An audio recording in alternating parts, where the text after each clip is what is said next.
ताज्या बातम्यांसाठी महान करेला सबस्क्राइब करा आणि बेल आयकॉनला क्लिक करा।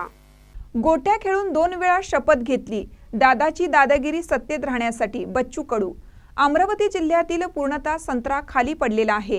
केळी 200 रुपये क्विंटल एवढ्या खाली म्हणजे ते तोडले पण परवडत नाही। अशा वाईट परिस्थितीमध्ये आता ओला दुष्काळ जाहीर करणं अपेक्षित होतं, पण मुख्यमंत्री त्यावर काही बोलायला तयार नाहीत, असे बच्चू कडू यांनी म्हणत अजित पवारांविषयी बोलताना म्हणाले, गोट्या खेळून 2 वेळा शपथविधी घेतली, पैसे नाही, लाडक्या बहिणीला का बदनाम करता, शक्तीपीठ कोणी मागितला, मुंबई स्मार्ट सिटीत पैसा गुंतवला, शेतकरी अडचणीत आल्यावर काय करणार, पगार कपात करा, पंजाब प्रमाणे दबाव करा, दादाची दादागिरी सत्तेत राहण्यासाठी आहे असे सांगितले।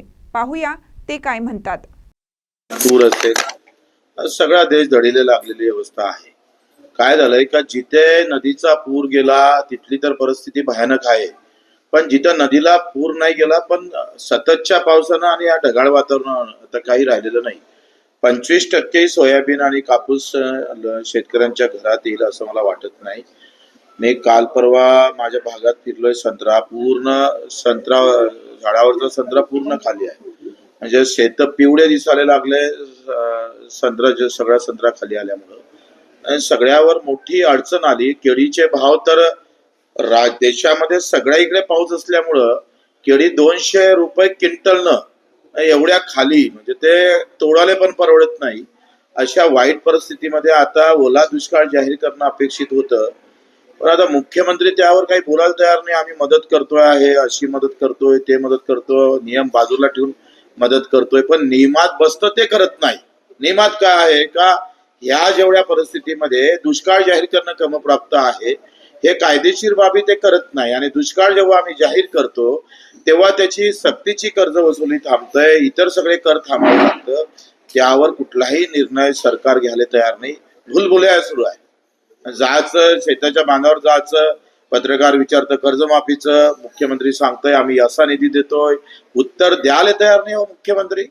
म्हणजे त्यांनी असं म्हटलं होतं, मला ते अजून ते डोक्यातून जात नाही तो शब्द, का दुष्काळ पडल्यावर कर्जमाफी देऊ। झाला आता पडला दुष्काळ, झाले तुमचे शब्द खरे। तुम्हाला दुष्काळाशिवाय कर्जमाफी करायचीच नव्हती, तर निसर्गाने देवाभाऊचंही देवानं ऐकलं आणि दुष्काळ पडलाय। हे व्हायलाच नको होतं खरं तर। दुष्काळ पडणं हा चांगली गोष्ट आहे आणि आमचे मुख्यमंत्री म्हणतोय दुष्काळ पडल्यावर कर्जमाफी देऊ, टोचतोय ते अजूनही म्हणाले।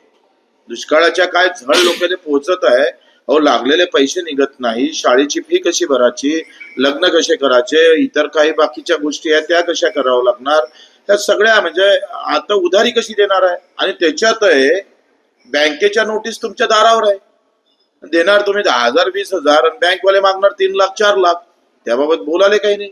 वसुली थांबवली का तुम्ही, थांबवणार आहे का तुम्ही, त्याबाबत कधी निर्णय घेणार, अधिक काय गारपीट लोक गावं वाहून गेल्यानंतर निर्णय घेणार का, तातडीनं बैठक घ्या, सूचना द्या।